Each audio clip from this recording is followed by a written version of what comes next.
Sir सामाजिक तौर पे हम शिक्षक हैं और जब हमें नौकरी से इतना इज्जत से हमको देखते थे सब, अब बोलेंगे अरे इसको क्या हो गया। अभी 9 दिन होने वाला है, फिर भी यहाँ हमारे से मिलने कोई भी नहीं आया।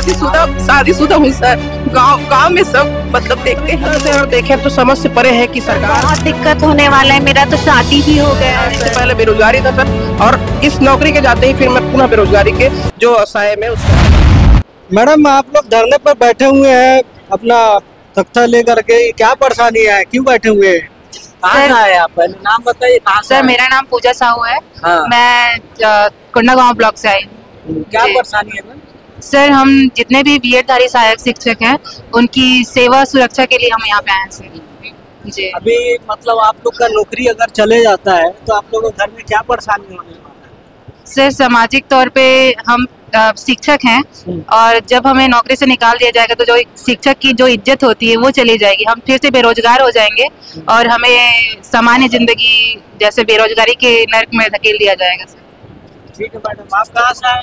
मैं फरसगांव ब्लॉक से हूँ, कोंडागांव जिले से। जी, क्या नाम था आपका? नेहा कुमार। क्या समस्या है मैडम? बीएड सहायक शिक्षक का पहला सर हम लोग बीएड सहायक शिक्षक हैं। हम लोग नोटिफिकेशन के आधार पर हम लोग जॉब मतलब पाए हैं सर। नोटिफिकेशन में जैसा लिखा था उसमें बीएड अलाउ था। आपका नौकरी अगर चला जाता है तो क्या परेशानी होने वाला है? सर बताइए। सर सब जैसे एकदम आत्मसम्मान हमारा ठेस पहुंचेगा सर। और जितना इज्जत से हमको देखते थे सब, अब बोलेंगे अरे इसको क्या हो गया है, नौकरी छोड़ के आई है, ऐसा करके सब बोलेंगे सर। और जॉब लगा था तो सब खुश थे ना कि चलो जॉब लग गया है। मेरे पापा भी बहुत खुश थे सर। मेरे पापा को बहुत ज्यादा हर्ट होगा कि मेरी बेटी वो हो गई है करके, सबको कितना उनका वो लगेगा सर। देख सकते हैं आप महिला कितना मायूस हो रही है। शादीशुदा हूँ सर। गांव में सब मतलब देखते हैं तो बोलते हैं कि उसकी बहू जॉब करी है। जब जॉब नहीं रहेगा सर तो बहुत दुख होगा सर। ठीक है मैम, आपकी आवाज सरकार तक पहुंचेगी जरूर, है ना। और महिलाएं यहाँ पे, मैडम बताइए आप लोग यहाँ धरना बैठे हैं, क्यों बैठे हुए हैं? सर सरकार से हम लोग समायोजन की मांग कर रहे हैं, इसी कारण हम लोग बैठे हैं। यहाँ बैठे हम लोग को अभी 9 दिन होने वाला है, फिर भी यहाँ हमारे से मिलने कोई भी नहीं आया है। कहाँ से आए आप? सर मेरा पोस्टिंग कांकेर में है, मैं वहीं से सीधा यहाँ आई हूँ और तब से यहाँ बैठे हैं। अभी घर कहाँ है आपका? मेरा घर मंगलूर ब्लॉक में है, धमतरी जिला। क्या नाम हुआ आपका? रानू साहू। नौकरी अगर आपका चले जाता है ना, क्या परेशानी होने वाला है? सर बहुत दिक्कत होगा, आर्थिक संकट होगा। अभी मैं घर में अपने अकेले सरकारी नौकरी पे हूँ और मैं पहले से जॉब छोड़ के आई हूँ। आत्मानंद में मैं जॉब करी थी, वहाँ से मैं जॉब छोड़ के यहाँ आई हूँ। ठीक है, बताइए आपको कहाँ से आए आप? सर मैं जसपुर से आई हूँ। जसपुर, क्या परेशानी है, क्यों बैठे धरना? सर हमारा जो जॉब है ना वो सुरक्षित नहीं है, इसलिए हम लोग यहाँ पे बैठे हुए हैं 8 दिन से। अगर आपका जॉब चले जाता है तो घर में क्या परेशानी उत्पन्न होने वाली है? सर बहुत दिक्कत होने वाला है। मेरा तो शादी भी हो गया है सर। मेरा घर कैसे चलेगा? इससे पहले सर मैं आत्मानंद में थी, उसको भी मैं छोड़ के आई हूँ सर। कि ये रेगुलर जॉब है, वो तो कॉन्ट्रेक्चुअल था, इसलिए मैं छोड़ के आई हूँ कि रेगुलर होता है सर। ठीक है, और लोग हैं यहाँ से आया, क्या नाम? मैं बक्सर बस्तर जिले से आया हूँ सर। और समस्याएं देख ही रहे हैं, 9 दिनों से लगातार हमारे जो सारे बीएड धारी सहायक शिक्षक यहाँ पर बैठे हुए हैं और सरकार ने एक बार भी अपने किसी भी नुमाइंदे को यहाँ पर हमसे बात करने के लिए नहीं भेजा है। क्यों नहीं भेज रही है, आपको क्या लग रहा है? ये वास्तविकता से अगर देखें तो समझ से परे है कि सरकार क्यों इन बीएड धारी सहायक शिक्षक जो कि पूरी तरह से निर्दोष है, अपना काम पूरा ईमानदारी से किए हैं, नोटिफिकेशन के अनुसार तैयारी करके पूरी तरह से फेयर तरीके से भर्ती ली है, उसके बाद भी इन्हें इस तरीके का दिन देखना पड़ रहा है। ये बहुत ही दुर्भाग्यपूर्ण है।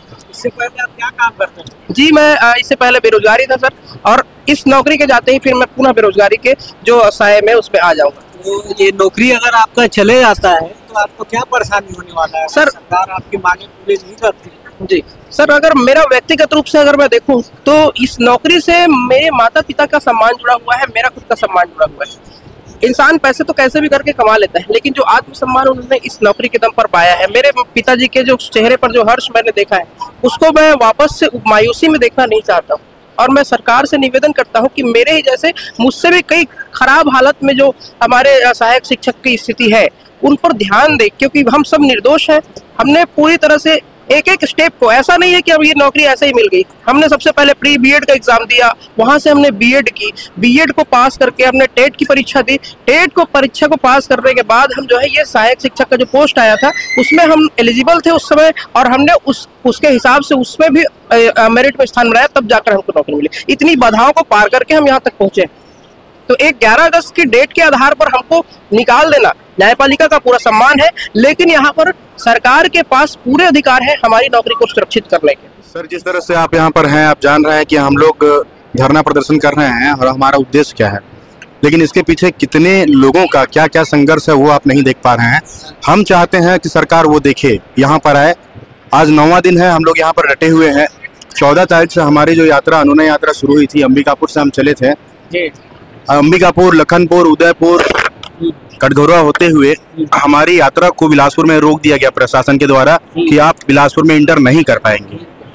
अब इतने सारे जो भाई थे, कितने लोगों के पैर में दर्द था, किस किस तकलीफ से गुजरे हैं। महिलाएं हमारे साथ चली थी। आप सोच सकते हैं कि एक महिलाएं जब सुबह से लेकर शाम तक एक काफिले के साथ हिस्सा बन के चल रही हैं, क्या क्या समस्याएं होंगी। छोटे छोटे बच्चे थे साथ में। सरकार को हम दिखाना चाहते हैं कि क्या परिस्थितियां हैं हमारे साथ। लेकिन आज यहाँ पर हमारा 9वां दिन है, हम धरने में है, लेकिन सरकार का एक नुमाइंदा यहाँ पर उपस्थित नहीं हुआ है कि हमारी पूछ परख देखे। अब ये जो सारा प्रकरण है, ये ऐसे नहीं हुआ है। हम शिक्षक हैं, शिक्षक कभी भी नहीं चाहता है कि वो धरना प्रदर्शन करे या कुछ करे। वो शिक्षा देने का काम करता है। हम स्कूलों में छोटे छोटे बच्चों को पढ़ाते हैं, हम प्राथमिक के शिक्षक हैं।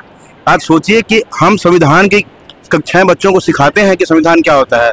एक ऐसा गजट आया था जिसके बेस पे हम लोग आवेदन का फॉर्म भरे, अब मेरिट में आए, हमारी नियुक्ति हुई। लेकिन आज देखने को ये मिल रहा है कि सरकार एक झटके से कह रही है कि आप लोग अयोग्य हैं, इलीगल है। कोर्ट ने ये कहा है कि ये जो बीएड कैंडिडेट है ये इलीगल है। तो इसका मतलब क्या है कि हम राजपत्र पर भरोसा नहीं करेंगे।